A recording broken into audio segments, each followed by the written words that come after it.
The Shocker is alive. This is why they call me the Shocker. If you think that's a surprise, then you're in for a real shock. Rest in pieces, wall crawler. You're out there wearing that goofy thing, lighting up cars, calling yourself the Shocker. The Shocker. I shock people. What is this, pro wrestling? Eh, whatever, old man.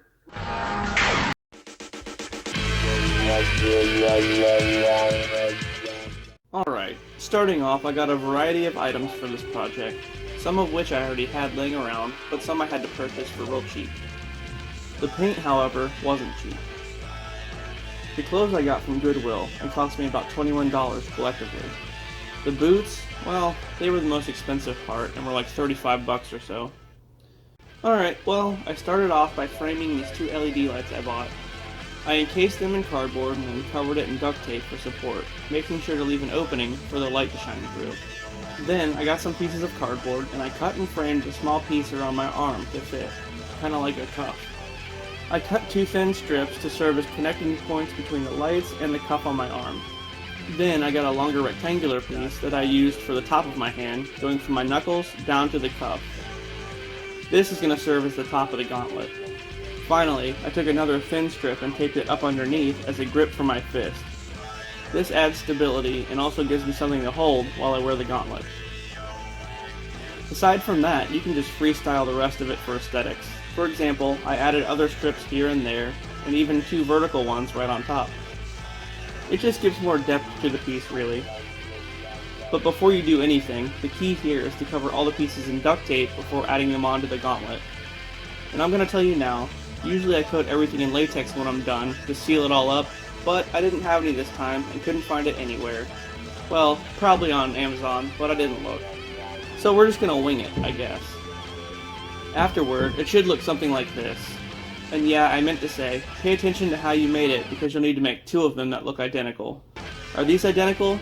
Well, no, not really, but can you tell? I took them outside and hit them with 2 coats of Plasti Dip, and then, once that dried, a coat of silver spray paint, and finally, clear gloss.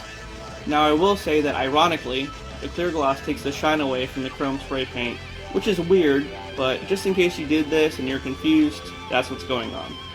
Also, before painting it, make sure you get a small piece of cardboard to cover up the lights. We don't want to be painting over those. Alright, next up, the suit. So I found this awesome jacket that looks pretty close to the one that he wears. The problem was, it had sleeves. Well, I cut them off at the stitch line, no worries. However, it left a jagged edge of fabric around the line that looked like crap. So, using the hot glue gun, I folded the edges over and glued them in place for a smoother appearance. Oh, and did I mention, much like the US agent costume, I did not look at the shirt size for the yellow hoodie before I bought it. So yeah, definitely have a Tommy Boy situation happening here. You know, fat guy in a little coat, fat guy in a little coat. Anyway, once I got all the gear on, it looked pretty decent.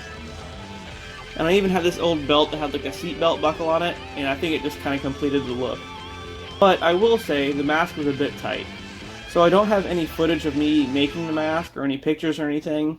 I made it a few years back and didn't make it as a cosplay video, so I don't have any reference for it. But if you refer to any of my other videos, it's made in a similar fashion to those masks, so it should work the same way. Alright, well the final thing I did was cut up the top of a Tupperware lid. I used these as filters over those bright ass lights and I glued them down. Ta-da! I'm the Shocker. I shock people. Well, I hope you guys enjoyed this one, and hopefully I'll see you at Orlando MegaCon this weekend. And if not, well, stay tuned because I'm gonna make a video for that too. Alright, bye!